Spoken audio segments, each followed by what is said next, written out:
Nice. Yeah, I at this game, like I have kind of problem to carry the game. I wasn't playing that bad, but Hmm. I couldn't really carry the game, and I don't know what I could have done better or what did I wrong Well, and in stuff. general with Urgot, that is a tough one. Urgot is not a champion that is particularly well situated to carry games, unfortunately. He does not scale as hard as other champions, and he can't 1v5. But That's neither true. can Volibear for the most part, so at least you both have that in common this game. Let's see how this went, though. So let's see. All right, got the right team um, set up and play. All right, let's see. Scoreboard. Why doesn't it show the scoreboard by default? All right. So first things first, and this is good practice to get into when you're playing League of Legends, identify win conditions. Identify who on your team is the person you're going to probably need to rely on to win. And by default right now, when you look at these two teams, the win conditions are probably on your side, the Tristan or the Ari. On the enemy side, it is probably the Echo or the Draven. Those are probably the four win conditions because all the other champions, they don't either scale particularly well, they don't 1v5 particularly well. They're not champions that in general will carry a game. They can. I mean, obviously, even Urgot can carry a game when you get fed enough. And the same is true with almost any champion in this game. Literally, the only person on either team that cannot carry at all is the Thresh. He's the one person that physically cannot carry no matter how fed he gets. But when you look at the teams, the ones you're going to focus on is basically the on your team. It would definitely be the Ari or the Tristana. You want to frontline for them. You want to make sure they stay alive and can do their damage. If you're fed, then that might change things and you might become the win condition, in which case your teammates should actually play around you. But as it currently stands right now, those are the win conditions on both teams. Until the reality changes, that's the assumption. So right now, the Okay, Volibear is not here. You can assume almost guaranteed that the leash started. Yeah, his health is low. So you know for a fact that he leashed the top side. Like this would have been, oh, the missed auto there. That's too bad. If you autoed him, that would have been another shotgun off, which would have been a lot of damage. But you still got the PTA proc off. You took him down to half health. Starting E, that's the advantage. When you start E, it allows you to, especially against champions like Volibear, these melee range champions, it gives you that opportunity to go for an early E, at which point he can't win the following trade. I normally yeah, like so starting you're W to also avoid that. doing it with Darius matchup and any kind of matchup that's like also kind of difficult. I also started doing it with them because they are level one. I'm not that strong if I eat them into my minions. Yeah, I would not recommend doing that against Darius or not recommend doing that against Wukong. There's a few other Oh, champions. Wukong is Yeah, the most excited matchup for me. yeah, there's quite a few champions that can actually beat Urgot at level 1 even when you start E. But a champion like Volibear, you can do it. Especially if he comes to lane late like the way he did, you absolutely can. Ah, it was a missed cannon, that's too bad. But yeah, so far, like, other than that, good start. The issue here is that you can already see a farm difference for him. Considering that you had the early push advantage, you used a lot of your power to harass him, and it cost you CS in the process. That's one of the dangerous parts about going this sort of start, is that you will fall behind in farm like you have now, and even if you clear all these minions, you're still going to be behind. Not by much, obviously, but every little bit matters. Every little bit counts. Yeah, I should be ahead. Yes, you should. The Volibear is actually doing this. Like, you notice the Volibear didn't try to fight back. He focused on farm. He literally ignored you to farm. And now his health's back to full. He burned a potion for that, sure. But he has the push now, and he has a CS advantage. A minor one, but it's still there. It's little things like this that can determine your lane. Oh, now you're missing farm under the turret, which is unfortunate. Yeah, Urgot is not the best champion at farming under turret until you've got a few levels on you. Yeah, so now you can already see, like, the 6 CS difference, that's a wave. Not the end of the world. Obviously, Urgot's power spike at 9 and 13 is so massive that you could be behind as much as 30 CS and still win. Oh, very nice. There's the flash, but... Oh, He's dead. Is he dead? Yeah, he's dead. Nice. That was a very good game from the Pantheon. A very good E on your part to start it off. Very, very good. That's one of those situations, though, that Ghost would have been really nice. But you didn't even need a summoner in that case, so excellent. Well executed. Well done. And you timed your E at a very good point as the Pantheon was just about to get within range. Very nicely done. Oh, and something I didn't mention earlier, like when it was obvious that the Volibear had leashed for their jungler, you should have pinged a warning or pinged in general to let your jungler know that their jungler started topside. That is very useful information for your jungler to have. When you see your lane opponent come into lane with less health or less mana than full at level 1, you can assume that they leashed for the jungle and that you should let your jungler know. That information can also inform how you play. When that sort of leash happens, you actually need to play very carefully, because I've definitely been cheesed like this before, where the jungler clears that first camp, literally hits level 2 and comes to gank. Like, the way you started this lane with your E, if the enemy jungler had just decided to literally just do that first camp and gank top lane, you could have been in trouble. You would have guaranteed have to use your flash and potentially would have died even after using it. True. Like, when he showed up to lane late like that, you actually should have, like, dropped a ward very early. Because in the end, you don't need to worry about the jungler coming later on. Because you know if the jungler starts on the top side, either he's going to gank relatively soon, or he's not going to gank for a long time because he will go to the bottom side of his jungle to clear stuff out. The only exception to that is if he goes into your jungler on the opposite side of the red buff, so your blue buff side, and goes for that. But, I mean, then you'll at least have that information pretty quickly from your jungler when they go up there. Unless, of course, they do the same thing. There's a lot of different scenarios. So yeah, something I can see, like, right now you've burned a lot of mana. And unfortunately, like, this is Volibear, it's really hard to do anything to him. And right there, you shouldn't use your Q to harass. I'm not sure if that, I don't know, I wasn't paying attention if that Q also got a CS, but... Like, it was for CS. CS2, okay. So then, yeah, using your Q to farm is always worth it if you can't get the CS any other way. Always worth it. Farm is always worth it. But in general, like right now, the mana that you have, you can no longer fight the Volibear because you can never win. You don't have enough mana in order to kill him. Without the... you don't have enough mana to use both your E and your R. You'd have to pick one. And then you wouldn't, like, you'd have enough mana for an EW, and that's it. And that's not enough to get a kill. So at this point, you basically are forced to just CS passive, CS safe. Anything else is a mistake, and thankfully he's pushing. Yeah, those mana costs are brutal.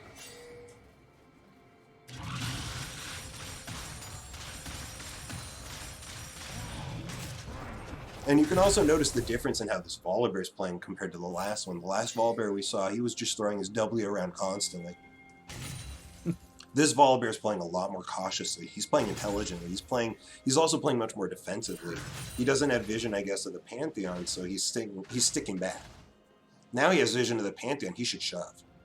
Like, he should see that you don't have enough mana to fight. From the Volibear's perspective, he should just hard shove this into your turn. Because there's no way in hell you can kill him. You just don't have the mana for it. And since Pantheon just showed himself mid lane, that was the perfect opportunity to step up and hard shove. Granted, he's almost out of mana too, so I guess maybe he doesn't have much confidence in himself either. But yeah, given the current situation, since he doesn't have any mana, like, I would recommend at this point just hard shoving. And then look for an opportunity to back. Get your mana back. You also have teleport, so... like, I don't see why not. And your W basically costs nothing at this point, so you could just use it to shove. Although, not shoving right now is a good idea, because their Volibear did just show up. Actually, not Volibear, their Warwick just showed up, so not bad. Yeah, you haven't had an opportunity to ward yet. In fact, it doesn't look like you've warded at all. Like, there were several opportunities you could have... like, if you didn't feel safe walking up and warding like you just did right there, you easily could sweep around the back here and throw a ward over the wall. I see you're freezing it. That's good. This is better than the shove. Now you back. Now you should, yes, step in the brush. I would actually back at this point because the wave is going to slow push towards you. And again, you're low on mana, and you probably have a lot of money to spend. Let me see. Yeah, you have a lot of money. 1,400 gold is a lot of cash at this point. With that kind of money available, it would have been a great opportunity to back, because at this point, the Volibear, yeah, he's missing a wave in CS, but when he gets back here, he'll be able to perma-shove this into your turret until you decide to back and are forced to use teleport. It's not a bad thing to be forced to use teleport during the laning phase, but it would have been, like, if you had simply backed when those 3 minions were there and pushing, you would have made it back to lane before the Volibear could shove it in with all your items, and he's the only one who loses out because the minion wave would be stuck here, and he'd missed all those minions. Kind of curious where the Volibear is at this point. He hasn't been around for a while. There he is. And it looks like he's going for Triforce. Or is that Triforce, or is he going for the stupid healing item? Sunder. Divine Sunder. Divine's Volibear has so much healing. It's such a stupid thing for him to get the Divine Sunder too. I get it. That's overkill on the healing. And I like what you're doing here, freezing the wave close to the turret. It's not easy to do on Urgot, but you're doing a good job. You're also avoiding his damage while getting a lot of damage off on him. Really nicely done. He doesn't have any potions either, so this is really good. Also, when I freeze, I try them to come near to the tower, so I maybe can flip them into the tower and get something nice done. Classic Sin strats, I like it. And that pink ward, very nice. Although, there's no reason for you to drop this ward as well. If you're going to drop a ward, you should have pinked here and dropped another ward here. Give you a little bit of extra vision. Dropping this ward doesn't provide you anything. And getting the healing plant's nice. Now I actually have enough mana to fight, but right now he definitely has a lot more power in items. And something else again to mention is that despite your freezes, despite him losing all that farm, oh, this guy's screwed. Right there, that would have been a perfect time to throw your on. I feel like you fired your R a little bit. When the Pantheon snapped the stun on him, that's when you should have thrown your R. Because the stun was guaranteed. And once your R connects, the Volibear flash won't even allow him to get out. Because he'll be moving too slowly. I mean, it still worked out. Your R still connected, but like there was a literal 0% chance of your R missing if you fired it when the Pantheon threw the stun. When you fired your R, there was a chance the Volibear could have juked it. He still probably would have died, but again, let's not give him a chance. Let's eliminate his options. With Pantheon, the main reason why the pros right now are playing Pantheon so much is that guaranteed stun. That 100%. I'm in range, stun hits you. And you have a kit that's all skill shots. Your strongest ability in your kit, obviously your passive does the most damage, but your strongest ability in the kit is that R, that execute. And it's not an easy ability to land most of the time. So that was a genuine chance to do that. Yeah, I was waiting because of the Volibear ult, because she gained some life, and maybe it wouldn't be in time for. Sure, like even. I mean, again, in this case, even if your R didn't end up executing him, the slow would have provided would have ensured he couldn't get away anyways. An interesting choice on the first item, the Titanic Hydra. This is probably going to be a better choice on Urgot after the Omnivamp gets reduced on Ravenous, but as of right now, before that happens, I think Ravenous is almost always the better choice. Yeah, I have a new build from Goliath. So, it's, what was it? Titanic into Sterak's and Frostfire. That's an interesting choice. That is an interesting build. Oh, that E, that was a nice E. That is a really dumb drape. That is a really dumb drape. Oh my god, what was that? What on earth was that? Honestly, I'm surprised you didn't actually try to kill the Volibear with your R, but it worked out so much better. Because the Draven was low and he had shutdown on it, so Oh yeah, something to mention. Another one of the reasons why he's dead. Another one of the reasons why I really like Ravenous Hydra on Urgot is because it procs on physical abilities. Which means that splash effect, when you throw your Q, every target hit from your Q will also have a Ravenous Splash.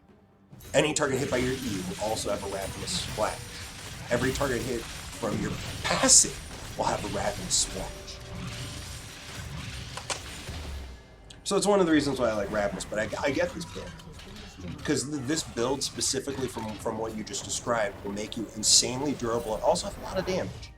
And Urgot already has a ton of damage just built in by hitting level 13. So yeah. And hey, Greer, and the whole life and the whole items also synergize with the damage in Titanic and the shield in Sterex, so sure. Although I think I would personally, if I were going to do this build, I would go for the Righteous Glory option and not the Frozen Fist. That's just me personally. It's because it also gains some life, I think 200 for every legendary item. Sure. Like the main reason why I would pick the other one, why I'd pick Righteous Glory, is because it's a better team fighting tool. Movement speed. Sure, that the item that you're speaking about, it'll make you more durable, but it won't make you a better team fighter other than being able to absorb more damage. The other item would actually make you a better team fighter because it would give you the opportunity to get on top of targets that you otherwise wouldn't be able to get on top of. Yeah.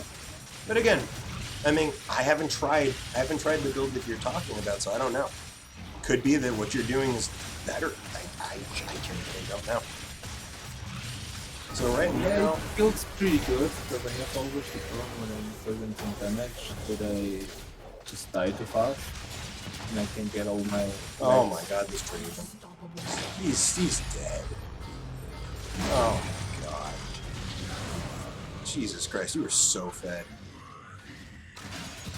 And good Q behind you. Man, you're ow. I would have held your E. But it looks like you're fine. Yeah, you're fine. Like, I would have held the E right there and wait for one of those CC abilities. And try to use it to avoid the CC or get away from it. You use your E just to basically build an extra gap, but the E is a much more powerful ability when it's also used to avoid CC. And both of those champions had CC on it. Again, worked out. So my criticism is only in the worst case scenario. Oh God, your Ahri was 3-1. She's now 4-3. That's worrisome. Oh, he's dead. And you got the kill. How nice. Jesus, you were really fed. So right now, looking at, like, earlier we talked about win conditions. Interestingly enough, their Draven's their biggest win condition right now. You are the only one who's killed them. You killed them twice. That's pretty good. And the problem is on your team, he's gonna get away. That's too bad. If you had your R there, that would have been a kill easily. Yeah. Yeah, don't go in on that. Smart Thresh. Didn't follow... He didn't have Lee Syndrome there. That was very good. But yeah, just looking at the team comps right now, their win condition is the Draven. Your team's win condition is you. Because unfortunately, the Ahri is dying a lot. The Pantheon doesn't scale. Right now, you're the only person who's really doing well. Okay, a little too high for there. Yeah. And the Thresh sacks himself. That's smart. The fight was already lost. You're scratching the wrong one, Jax. You're literally standing next to the scratching post and scratching a chair. You ass. God, you're such an asshole. Come here. Show how much of an asshole you are to the stream. Go on, do it. This asshole here. Get out of here. See, he's showing his asshole. Good apple. Get out of here, Jack. Let's go. Alright, you're back up. It's unfortunate your death was a shutdown. Who got that shutdown? Was it the Draven? Ugh, the Draven got the shutdown bonus. Yeah, we can actually look at the gold right now. Jesus Christ, the Draven has 9k gold. He is the richest person in the game. He is the threat. He's the person you need to focus. He's the person your team needs to focus. Because with the Draven dead, the rest of their team just doesn't... Oh my god, wait a minute. The Swain is 9-3? Okay, I missed that. The Swain is actually their carry right now. That's not right. That's not right at all. Right, you actually could have killed him by using your R. Yeah. But then again, he probably would have used his R earlier if that were the case. But yeah, the Swain's fed enough to be a carry. You're alone here. This is bad. Oh, no. Oh! The Collector. Ain't that a bitch. Wait. Oh, missed opportunity. Yeah, in this case, unfortunately, your bot lane... Unfortunately, your bot lane really dropped the ball, and their team has an extra carry because of it. I can't believe how strong this Swain is. God, that's so bad. Their team actually has 2 fed win conditions. Your team basically just has Hugh. That's really bad. Like, what should I supposed to do now? Yeah, like in this case, I'm sorry. I don't really know what you could do to change the outcome of this game. Honestly, look at the gold advantage they have now. This is ridiculous. Oh my god, your teammates are just inting at this point. Ugh.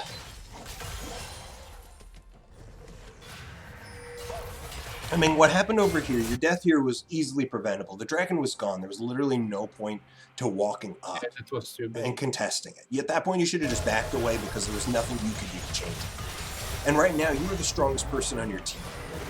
I mean, the gold, like, you have 8,600 gold. The next highest person on your team is 7,200. You're the win condition. You can't afford to do that. It's also an interesting choice going to Mythic 3rd. Especially since they reduced the cost of the Mythic that you are going to buy. It seems like it would be a better option to get earlier, but... Oh, no. Wait, how is the Tristana still alive? The Collector should have killed him, no? Oh. If you didn't take that hit, the Tristana would have died. Yeah, you can't fight these two. You can't fight them. The Frostfire is there because of it unique from damage. Or the Draven. Oh, no! You needed to turn off your W there. Oh, you got it anyways.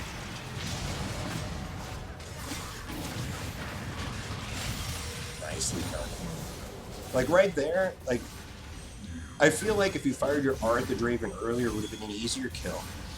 And second of all, you needed to turn off your W so you can keep chasing.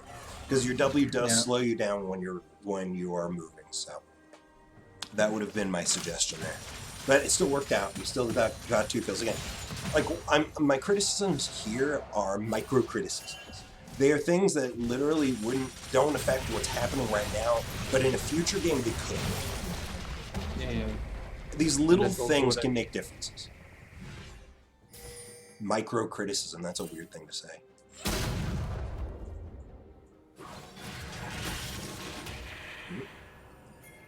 That's weird.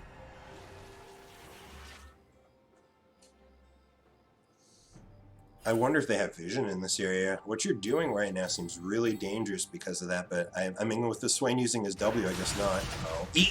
Oh. If you threw your E, when that happened, he would not have even CC'd you, but you got him, he's dead. Like, again, another micro criticism. When he threw his E, you know exactly when that CC is going to connect. So just use your E and ignore it. The only problem with that is that there's a chance that if, like, when the root hits you and then your E starts moving and then he uses his passive on you, it'll negate your E. That's the only issue. But in all likelihood, like, the Swain would not have done that. And your E would have connected on him, and he would have been screwed. Much more screwed. He still died. Again, micro criticism.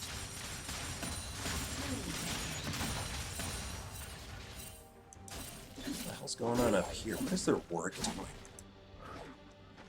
Split push. And your team is grouping. Uh-oh. Yeah. God, the Ari is just weak. Oh no, Thresh, no. Ooh. Nice. Nice roam. Very nice roam. Oh my god. The Swain.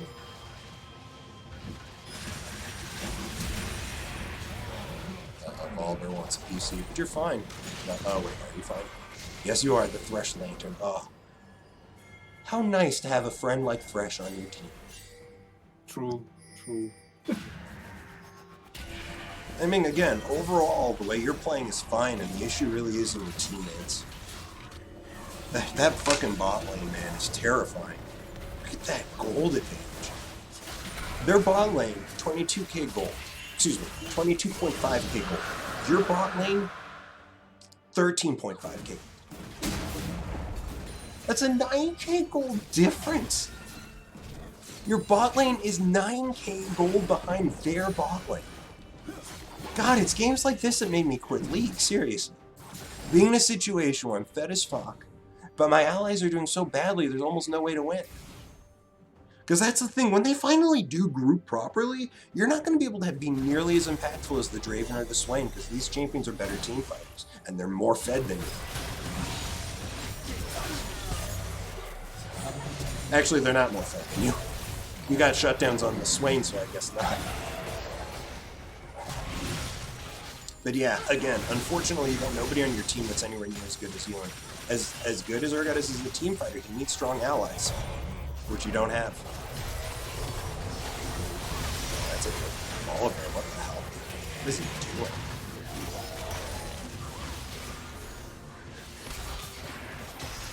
I gotta say, next time I do play League, I'm gonna try this blue. Oh god, what is Pantheon doing? Oh, what is Warwick doing? What is anybody doing here?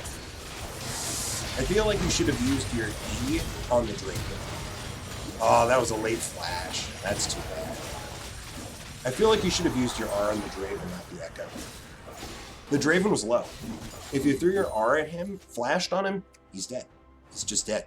And once Draven's dead, there's no damage left. Yeah, I think I just saw the nearest turret. Yeah, you went for the guaranteed kill. I get that. In this case, the bigger play. Because again, just looking at the difference in power, their Echo is not really going to be the carry. Their Draven is, and Draven has got a lot of sustained damage, where Echo really doesn't. But something like split pushing or whatever would not help. Split pushing would not work well in this game, I'm afraid. Because unfortunately, again, their bot lane is strong. They simply group together, your team can't handle it. You're literally the only person on your team that can. You need to stick with them. This is not one of those games where I'd ever recommend split pushing on Urgot. Because unfortunately, you are your team right now. If you split push, they just die. They fall to pieces. Even with teleport, by the time you teleport in, fight's already over. You need to be the front line. You need to be there. And considering the items, like right now, it's all beef. What you got? Lots of beef. It's going to make, like, this is much better for team fighting than it is for split. Although, sure, you definitely could split against the Echo or the Volibear. No problem. But if they send 3 people to kill you, it's going to be hard for you to win that. Oh, that's a dead swing. What the hell? What are they doing? Now, kill the Draven? Yeah, he's dead. Yes, he is. Nice. Too bad your R didn't get an execute, but he's dead. That's all that matters. Once Draven, like the Draven and Swain are dead, that's their team. They can no longer fight. Just tried more 7 days to die. How did it go for you, boy? Fun and scary game. You're scared shitless. Yeah. Fun stuff. Was there a possibility of doing Baron? Well, that is a problem. Your team doesn't have any vision around it. And they also have 3 dragons. Yuck. But yeah, without Draven, without Swain, there's basically a 0% chance of them being Baron. And this is a problem. You guys really shouldn't be pushing down mid. Oh no, you've separated from your team. That's fine. Apparently they didn't. They're too afraid to go after you. Nah, you're fine. But yeah, like in this case, like there's literally no vision around the bearing area. You do have... No, you don't have any wards. What the hell? Somebody on your team needs to ward. Oh god. What on earth is that swing doing? Oh, you're dead. Well, that's fair. Damn. Yeah. Like right here, I can say this there was really no point pushing down mid. For two big reasons. One, yes, the Draven and Swain were dead, but they're about to respawn, which is going to mean that by the time you make it to this turret, they're here. What you should have been doing is pushing either bot lane or top lane, or going for the Baron. You might have had enough time to actually take down the Baron before the Draven and the Swain arrive. Pushing down the mid, there's literally nothing you could get because they will arrive to this turret before you guys can kill it. And once the 5 of them are together, you can't win that fight. If they actually do a proper front-to-back fight, that's the other thing. They've been, like, you're getting in the middle of their back line, and they're not dealing with you. If they did an actual proper front-to-back fight with the Volibear and the Warwick are basically peeling for the Draven and the Swain, you're never winning that fight. Which is why pushing down the mid as a concerted team never would have worked. Oh, no. 3 mountains. Oh, no. Oh man, 3 mountains and Mountain Soul, that's disgusting. And they've got some beefy champs. Oh man. This game feels over. The Volibear, the Warwick, the Swain, all 3 of these champions are very durable. Even the Echo is going to be very durable because of his R. And getting the extra mountain, like an extra 18% armor magic resist, in addition to that, the Mountain Soul. Oh, that is brutal. That is so brutal. I don't know how your team's going to survive. That's the other thing. Like, there were 3 things that your team could have gone for instead of pushing down the mid. Could have gotten vision on the Baron, taken the Baron, or you could have set up the dragon and taken the dragon. It's a lot that you guys could have gone for. And the Draven is just destroying it.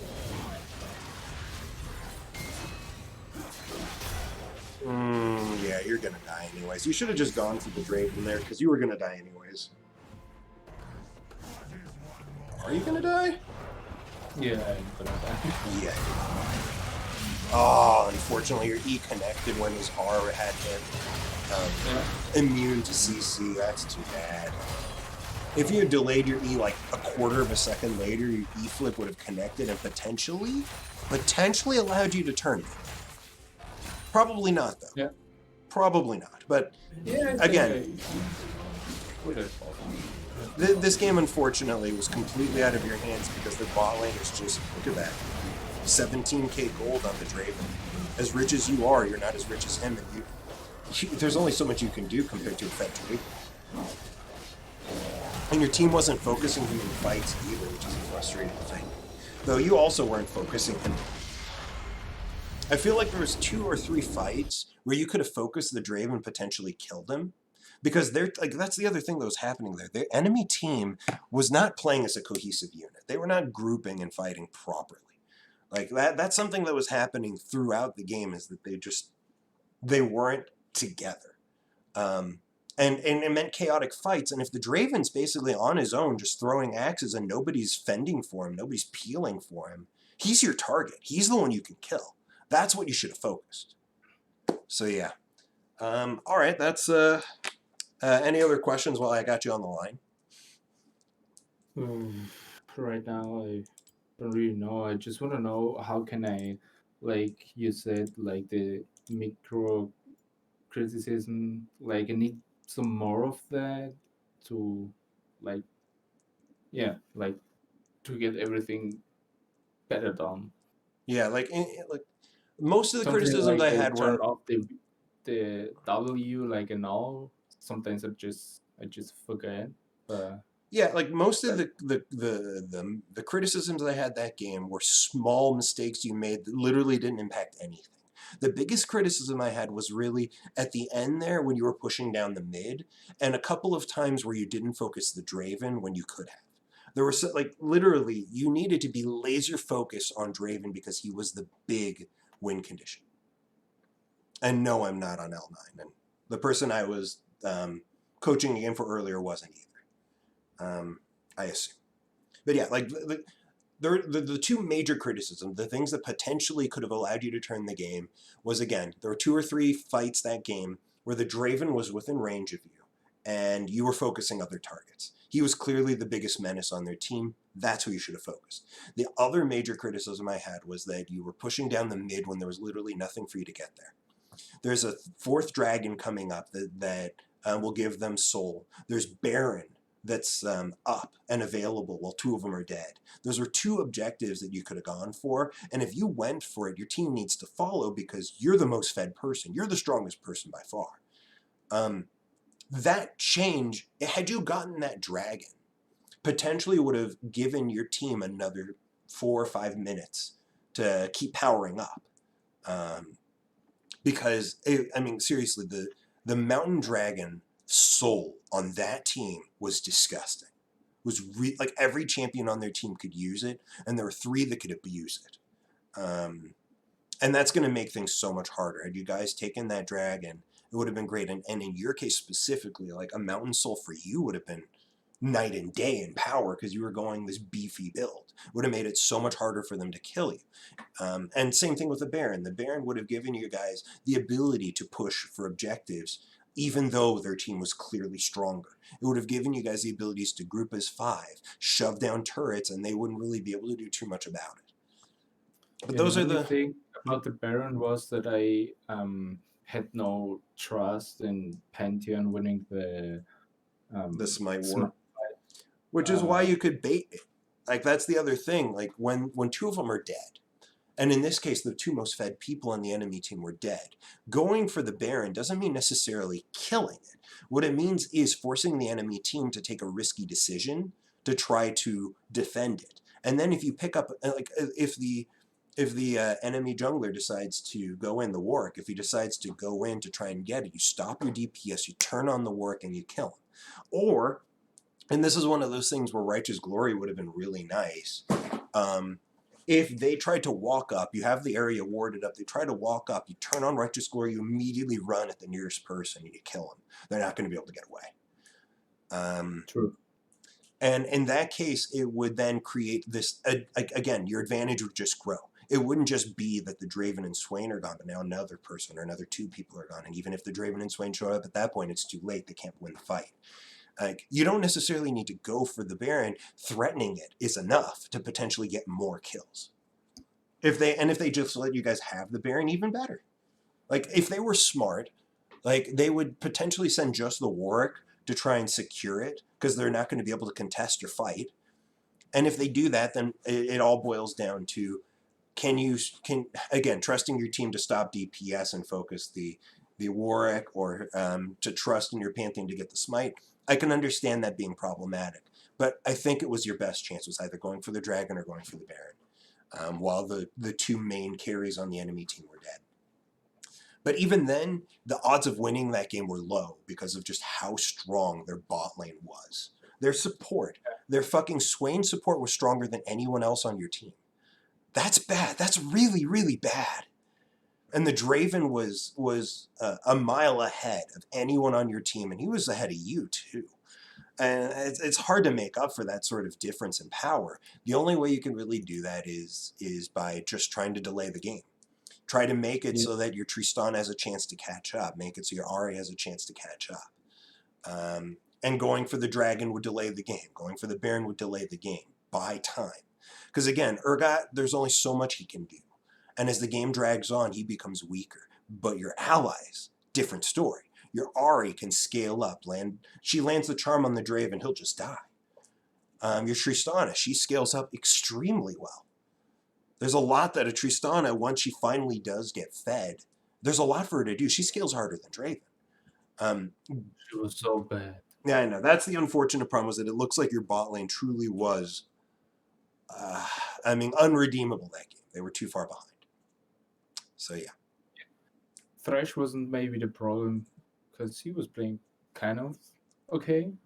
Well, he had good positioning. and several times he did stuff that was clearly for the team's benefit. Like the lanterns he threw for you were fantastic. The one time I remember in the mid lane where like two people, there were three of you there. You had just died. It was a collapse. But the Thresh did the sacrifice play. He dropped his R and he sacrificed himself to let two other people escape. I have a feeling the Thresh wasn't the problem, but the Tristana. But either way, like, it's impossible to know without watching. And thank you, Male USSR, for the follow. Thank you. Yeah, the problem also was that the Draven was inting to me, and I was just thinking it's not a big of a threat as the Yeah, Swain. the shutdown, you getting the shutdowns as opposed to like the Tristan or Ari getting the shutdowns, those would have been huge. But in this case, unfortunately, it was just you versus the Draven in those cases. Your allies weren't there and they couldn't do anything, even if they were. So, like, it again, there was nothing you could do about that. There were only really two things you could have done that game, and honestly, I don't think it would have been enough to turn it. It would have given your team a chance, potentially, but like you said, your allies, they really weren't dependable that game, and there's only so much you can do alone as Urgot. All right. Anything else before we call it here? No. All right. Well, thank you for that. Again, I genuinely enjoy doing these coaching games a hell of a lot more than I enjoy playing League. So thank you for that. And this gives me an opportunity to still do League-related stuff, which is awesome. So thanks.